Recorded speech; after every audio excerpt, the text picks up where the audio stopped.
नमस्कार, आपके साथ मैं हर्षा शर्मा। आप देख रहे हैं इंडिया न्यूज बुलेटिन की शुरुआत एक बड़ी खबर के साथ। रूस यूक्रेन युद्ध के बीच अब अमेरिका की एंट्री हो गई है। वादे से मुकरने के कारण यूक्रेन पर सख्त है अमेरिका। मिनरल्स दो वरना नहीं मिलेगा स्टारलिंक, ये ट्रंप ने यहां पर कहा है। स्टारलिंक से कनेक्शन काटने की तैयारी में है अमेरिका। खनिज डील पर जेलेंस्की को चौतरफा घेरने की तैयारी है। जिस तरीके से हमने देखा कि अभी जेलेंस्की और ट्रंप के बीच में तनाव भी काफी ज्यादा बढ़ गए थे, उसके बाद अब वादे से मुकरने के कारण यूक्रेन पर बेहद सख्त रुख ट्रंप अपना रहे हैं। हमने देखा किस तरीके से ट्रंप जिस तरीके से वापसी की है, उसके बाद से ही बेहद सख्त रुख अपनाते हुए आए हैं और उसी कड़ी में अब वादे से मुकरने के कारण यूक्रेन पर अमेरिका अपनी नाराजगी जाहिर कर रहा है। स्टारलिंक से कनेक्शन काटने की तैयारी में है अमेरिका। ट्रंप के निशाने पर अब यूक्रेन लगातार, ऐसे में जेलेंस्की की परेशानियां बढ़ जाएंगी। और हमने देखा किस तरीके से बीच में दोनों के बीच जुबानी जंग भी देखने को मिली थी। किस तरीके से ट्रंप यहां जेलेंस्की को रूस यूक्रेन युद्ध को लेकर बातचीत करने के लिए बोलते हैं और उसी बीच दोनों के बीच जुबानी जंग देखने को मिली। यूक्रेन में आपको बताएं अरबों का खनिज भंडार है। ऐसे में क्रीवी रिह में आयरन अयस्क खदान, निकोपोल में आपको बताएं कि मैग्नीज भंडार है, डोनेस्क में कोयला खदान है। ये देखिए ग्राफिक्स के जरिए समझाने की कोशिश आपको करेंगे। निकोपोल में मैंगनीज का भंडार है, क्या कुछ भंडार है वहां पे ये बता रहे हैं। डोनेस्क में कोयला खदान है और साथ ही टाइटेनियम माइन, बखमुत में सॉल्ट खदान है और किरोवोराद में गोल्ड माइन है। ये तमाम खदानें वहां पर हैं। खेलमित्स्की में यूरेनियम का भंडार है, बखमुत में सॉल्ट खदान है। ये तमाम खनिज भंडार है। यूक्रेन में अरबों का खनिज भंडार है ये। और किरोवोराद में गोल्ड माइन है, गोल्ड की माइन। आप खुद सोचिए, खेलमित्स्की में यूरेनियम का भंडार है। ये तमाम ऐसी चीजें हैं। यूरेनियम हो गया, गोल्ड हो गया, आयरन अयस्क की खदान क्रीवी रिह में है। ऐसे में ये तमाम खदानें, ये खनिज का भंडार है यूक्रेन में, जो कि अरबों का है। अब यहां पर ट्रंप ने चेतावनी दी है यूक्रेन को और कहा है कि हम इन सभी का सोर्सिंग बंद कर देंगे। हमारे साथ हमारे गेस्ट जुड़ गए हैं कर्नल जीएस सोडी, जो कि रक्षा विशेषज्ञ हैं, साथ ही group captain retired UK Devnath, जो कि रक्षा विशेषज्ञ हैं। सबसे पहले हम जीएस सोडी जी के पास चलेंगे। जीएस सोडी जी, क्या आप लेमन टर्म में समझा सकते हैं कि ये क्या पूरा मामला है? जय हिंद हर्षा जी, ये मेरा सौभाग्य कि मैं आपके न्यूज चैनल और विख्यात को पैनलिस्ट के साथ हूं। 3 साल पहले जब ये रूस यूक्रेन युद्ध शुरू हुआ, उससे पहले अगर यूक्रेन के राष्ट्रपति जेलेंस्की ने कुछ किताबें और लेख पढ़े होते इंटरनेशनल रिलेशन और जियोपॉलिटिक्स पे, तो उन्हें समझ आता कि पिछले 15 साल में अमेरिका ने किसी भी अपने साथी देश की मदद के लिए एक भी सैनिक नहीं भेजा है। अमेरिका ने मदद जरूर की अपने साथी देशों की, लेकिन सिर्फ पैसा और हथियार दिए, और जब वो युद्ध खत्म हुए हैं तो उसका कई गुना वापस लिया गया है उन देशों से, और अंत में अमेरिका को ही पूरा आर्थिक फायदा हुआ है।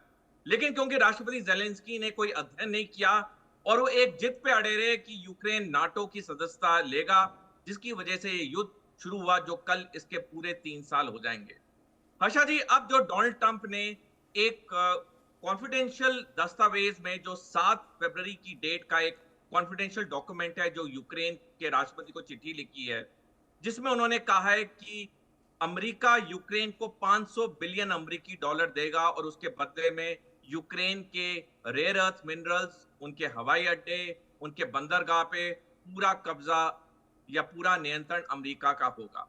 ये बात ऑब्वियसली किसी भी इंसान को, चाहे यूक्रेन के राष्ट्रपति हो, उन्हें ये बात बहुत चुभी, क्योंकि ये तो एक तरह से अपने देश को अमेरिका के पास गिरवी रखना है।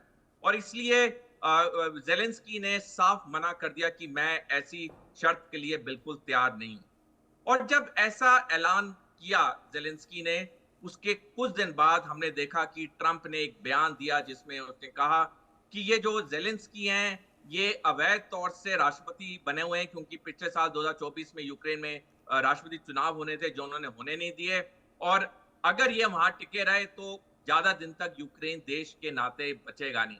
यानी कि पूरे तौर पे ट्रंप ने यूक्रेन पे धमकी दी है कि अगर उनके $500 बिलियन की डील को नहीं माना गया तो यूक्रेन के लिए दिक्कत खड़ी होगी।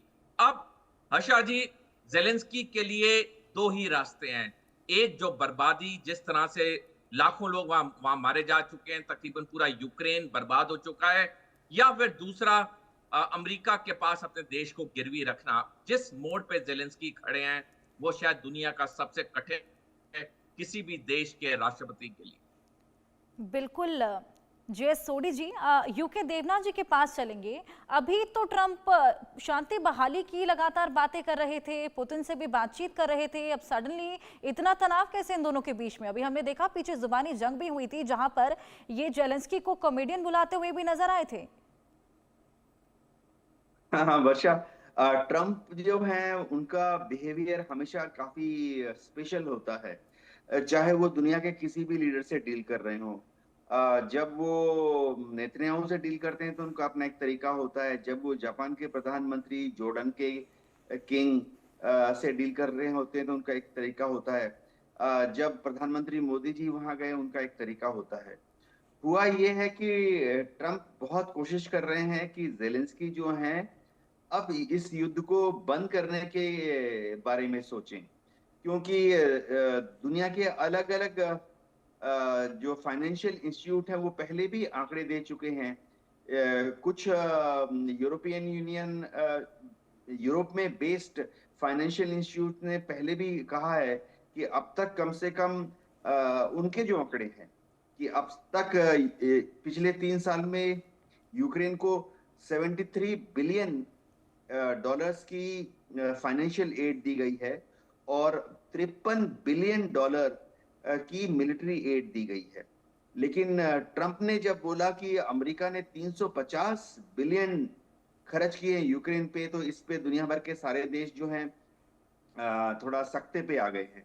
लेकिन हाँ, ऐसा बोलकर ट्रंप जेलेंस्की के ऊपर दबाव डालना चाहते हैं कि जेलेंस्की जो हैं वो अब सिर्फ लड़ाई से इस मामले को सॉल्व करने की ना सोचे। जेलेंस्की जिद कर रहे हैं कि युद्ध बंदी तभी होगी जब रूस उनको पूर्वी दोनास जो है, दोनास्क, लुहांस्क, ज़ेपोरिज़िया, खेर्सन, क्रीमिया सब वापस करेगा। और राष्ट्रपति ट्रंप को मालूम है कि ये प्रैक्टिकली संभव नहीं है। कितने भी हथियार नेटो देश या अमेरिका दे दें यूक्रेन की फौज को, वो वापस इन सब एरियाज को जीत नहीं सकते। तो पुतिन ने बोल दिया है कि वो सीजफायर के लिए तैयार हैं। पुतिन ने किसको बताया? डोनाल्ड ट्रंप को। हम याद कर सकते हैं कि 15 दिन पहले उनकी 1 घंटे की बातचीत टेलीफोन पर हुई थी। पुतिन ने कहा कि वो सीजफायर के लिए तैयार हैं, कि एग्जिस्टिंग जो लाइन ऑफ कंट्रोल है वहीं पर सीजफायर हो जाएगा। लेकिन हाँ, पुतिन ने बोला है कि उसके पहले यूक्रेन की जो फौजें हैं वो कर्स्क का जो एरिया है, कर्स्क को खाली कर दें। अब डोनाल्ड ट्रंप इस युद्ध को समाप्त करने के लिए इन्हीं शर्तों पर तैयार हो गए हैं, मन ही मन। और वो दबाव डाल रहे हैं कि जेलेंस्की भी इन शर्तों को मान ले कि दोनास्क, लुहांस्क, ज़ेपोरिज़िया, खेर्सन, क्रीमिया ये सब रहेगा रूस के पास, और यूक्रेन जो है रूस का कर्स्क का इलाका खाली करके वापस आ जाएगा। जेलेंस्की इसको मान नहीं रहे हैं, इसीलिए अब जेलेंस्की के ऊपर दबाव डाला जा रहा है डोनाल्ड ट्रंप द्वारा। जी जय सोडी जी, जैसे कि ट्रंप अभी ये जो रुख अपना रहे हैं, हमने देखा कि जब से अपने कार्यकाल में वापस आए हैं बहुत सख्त नजर आ रहे हैं सभी देशों के सामने। और अब जो जेलेंस्की को वो इस तरीके से चेता रहे हैं कि स्टारलिंक वापस ले लिया जाएगा, ये कितना सही है? आशा जी, पिछले साल 5 नवंबर को जब डोनाल्ड ट्रंप अमेरिका के राष्ट्रपति चुनाव जीते थे तो पूरी दुनिया में, भारत में भी अधिकतर लोगों में बड़ी खुशी की लहर थी कि डोनाल्ड ट्रंप बहुत बड़े चेंजेस लेके आएंगे दुनिया के लिए। कई भारतवासियों को लगा कि डोनाल्ड ट्रंप भारत के लिए बहुत काम करेंगे। लेकिन 5 नवंबर से मैं लगातार आपके चैनल पे और कई चैनल पे मैं कहता आया हूं कि ये जो डोनाल्ड ट्रंप का कार्यकाल होगा ये उनके पहले कार्यकाल से बिल्कुल विपरीत होगा, क्योंकि इस कार्यकाल में डोनाल्ड ट्रंप सिर्फ और सिर्फ अमेरिका का फायदा सोचेंगे। उन्हें अपने किसी साथी मित्र देश की कोई चिंता नहीं रहेगी। मेरा आंकलन बिल्कुल सही निकला। जिस तरह से डोनाल्ड ट्रंप ने यूक्रेन से, नाटो से अपने हाथ पीछे कर लिए हैं, ये सबक और सीख है पूरी दुनिया के देशों के लिए कि अमेरिका पे बिल्कुल भरोसा नहीं किया जा सकता है। 1970 के दशक में अमेरिका के नेशनल सिक्योरिटी एडवाइजर थे हेनरी किसिंगर। उन्होंने बड़ा एक प्रसिद्ध बयान दिया था। उन्होंने कहा था कि अमेरिका का दुश्मन होना शायद खतरनाक हो सकता है, लेकिन अमेरिका का दोस्त होना हमेशा घातक सिद्ध होगा। ये बात उनकी बिल्कुल सही और सटीक निकली। इस कार्यकाल में डोनाल्ड ट्रंप सिर्फ वही करेंगे जिस चीज में अमेरिका को फायदा होगा। तो ये जो उनके तेवर दिख रहे हैं, ये तेवर एक्सपेक्टेड थे, क्योंकि मैं 2 मिनट चाहूंगा आशा जी आपके दर्शकों को समझाने के लिए कि क्यों डोनाल्ड ट्रंप इतने हमें आक्रामक लग रहे हैं। जब राष्ट्रपति चुनाव पिछले साल अमेरिका में होने थे, तब जितने अमेरिका के मीडिया हाउसेस थे, जितने थिंक टैंक थे, जितने उनके विद्वान लोग थे, सबने कहा था कि डोनाल्ड ट्रंप ये चुनाव हारेंगे। डोनाल्ड ट्रंप ने जब दूसरी प्रेसिडेंशियल डिबेट की कमला हैरिस के साथ और बुरी तरह से उनकी अप्रूवल रेटिंग नीचे गिरी, उन्होंने तीसरी डिबेट कमला हैरिस से करने के साथ साफ इनकार कर दिया। लोगों को लगा अब तो इनकी हार निश्चित है। लेकिन डोनाल्ड ट्रंप की बातें अमेरिकी नागरिकों को बहुत भाई। उसमें से एक थी कि अमेरिका का टैक्स पेयर का पैसा मैं दुनिया के युद्धों में नहीं बर्बाद करूंगा, मैं अमेरिका को दोबारा महान बनाऊंगा और हर चीज में अमेरिका फर्स्ट करूंगा। और यही कारण है कि 5 नवंबर को डोनाल्ड ट्रंप को इतनी बड़ी बहुमत से जीत मिली, जिसका आंकलन कोई नहीं लगा पा रहा था। अब क्योंकि डोनाल्ड ट्रंप को पता है कि उनके पास अमेरिकी जनता का पूरा मैंडेट है और वो वही कर रहे हैं जिससे अमेरिका को फायदा होगा, और इसलिए उनका ये जो हमें तीव्र रुख दिख रहा है, ये असल में ये उनका पेबैक है अमेरिकी नागरिकों को, जिन्होंने डोनाल्ड ट्रंप पे पूरा भरोसा जताया और उन्हें दोबारा अमेरिकी राष्ट्रपति बनाया। बिल्कुल जय सोडी जी, क्या कुछ फायदे होंगे इसके बारे में भी हम बात करेंगे, लेकिन एक बड़ी खबर दर्शकों को दे दें। आप दोनों हमारे साथ बने रहिए। फिर से तनातनी के बीच हमास ने 6 इजरायली बंधक छोड़े हैं। रिहाई